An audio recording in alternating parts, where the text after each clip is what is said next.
What's up everyone, Alex here. I've already talked about Curse to Golf a couple of times on this channel, so in this video, I wanted to share my impressions of the game after playing it all the way up to the first boss. I am playing the game on the Nintendo Switch, but it's available for all modern console platforms, including PC. So the premise of Curse to Golf is that you play as the champ, who is widely considered as possibly the best golfer of all time. As you race to the end of the last hole in the Eternal Golf Championship, you are instantly hit by a bolt of lightning which extinguishes your life and immediately sends you to Golf Purgatory. In order to escape, you'll have to play through 18 holes of golf. But that's not going to be easy, as you'll face hazards never before seen in the sport. The best way to think about Curse to Golf is as a 2D side-scrolling platformer with golf mechanics. Now, how does that work though? The foundations of this game revolve around 3 clubs. You get a driver, which makes the ball travel the furthest distance, an iron, which gives you middle range, and a wedge, which can help you reach higher elevations but has the shortest distance.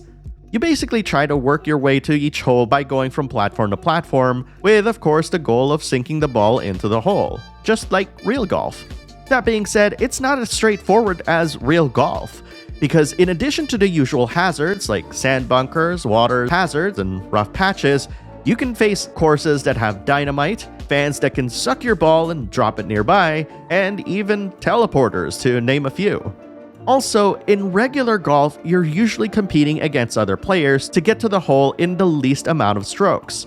But majority of your time in Curse to Golf, you will be competing against a par, which continuously counts down as you play through a level. And once you run out of par, it's game over, and you lose everything you have on you, and you gotta start over. That being said, there are boss fights in this game, and this is in addition to competing against the par, with the goal of reaching the hole as fast as possible. That being said, traditional golf rules don't apply here, meaning you can take as long as you want to get to the hole, regardless of how many par you use, provided that you beat your opponent. The thing is, with so many challenges, this almost all sounds unfair, right? That's actually where ace cards comes in, and these ace cards are basically random cards that you can activate before you swing that you'll either get by collecting them as you travel from one hole to another, or buying them from the Eternity Golf Shop. And the perks for each card vary, from being able to rewind to your last shot, doing a practice shot, or adding more par, to more complicated ones, like being able to stop a ball mid-flight to drop directly down, blow up nearby TNT, or completely change the direction of a ball's travel mid-flight. So we talked all about how we can mitigate death and whatnot, but what actually happens?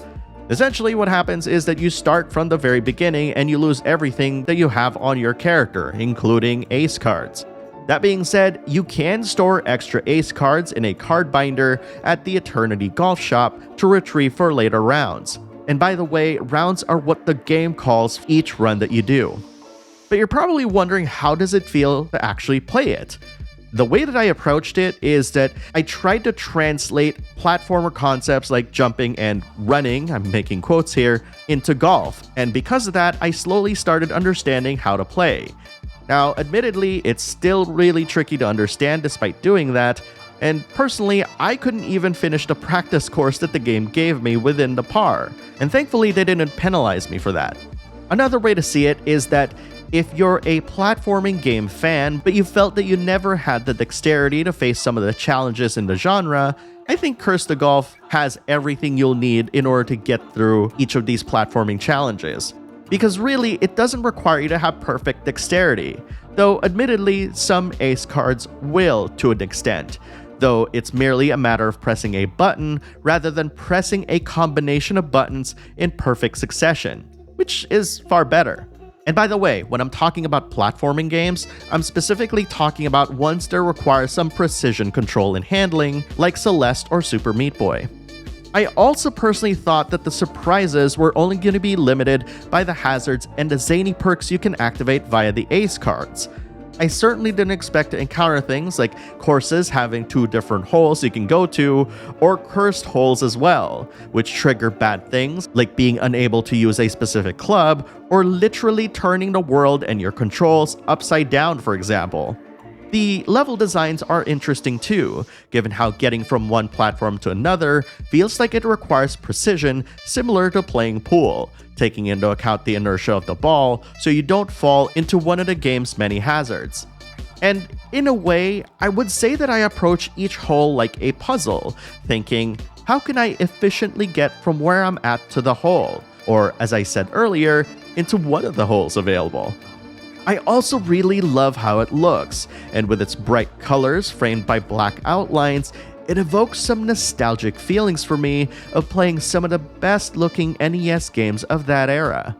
To me, Curse to Golf is a really fun game that I'm highly recommending, and you bet that I'll be playing this in between long RPG sessions. That said, I want to hear what you think. Are you a seasoned golfer? Are you a platforming fan who wishes they could enjoy games in the genre and are interested in this? Post your thoughts in the comments below and let's talk about it. And if you like indies like this one, RPGs, Japanese, and niche titles, please consider giving this video a like and subscribe to the channel for future coverage. Thank you very much for watching, and I'll see you in the next video.